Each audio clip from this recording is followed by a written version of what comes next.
The dead bugs is a core strengthening exercise where you lie on your back and slowly extend and lower the opposite arm and leg at the same time, all while you keeping your core engaged and your back stable against the floor.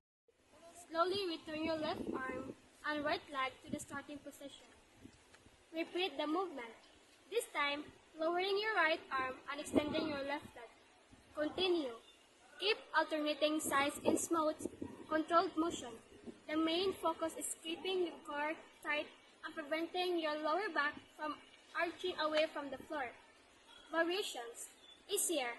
Extend only one leg at a time. Just an arm or just a leg. Or keep your feet on the ground and only move one arm at a time. Harder. Hold weights like dumbbells in your hands.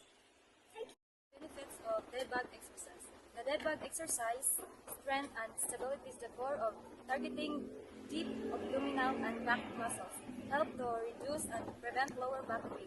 It also enhances coordination and balance through opposite arm and leg movement, and promotes maintaining a neutral spine, supporting good posture and safe body movement.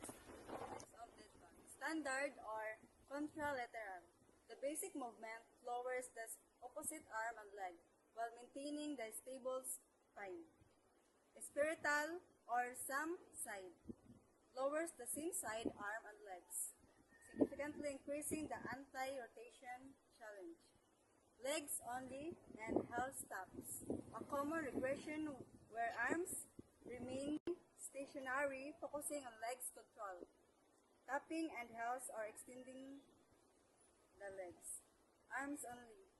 Another regression, legs remain in the tabletop position while arms lower overhead.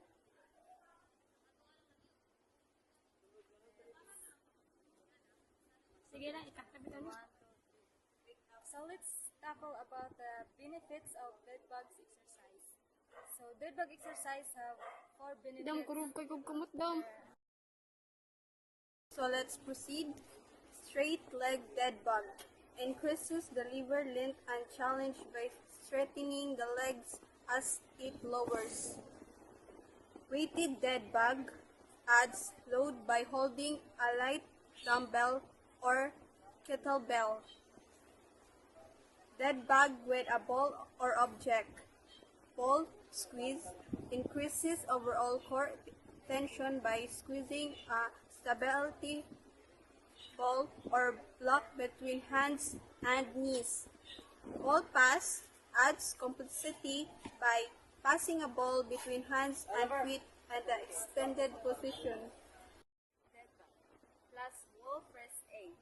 Versatile technique for all levels where pressing hands into a wall or object helps to and maintain core engagement and prevent the reds from Lermera. And second is primary muscle target function. The exercise works the muscles essential for midsection stability, erection, abdominize the six-pack muscles, transverse abdominize TVA. The base core muscle acts as a natural courses, internal and external. Oblique side core muscles, hip flexor, and electors spine muscle running along the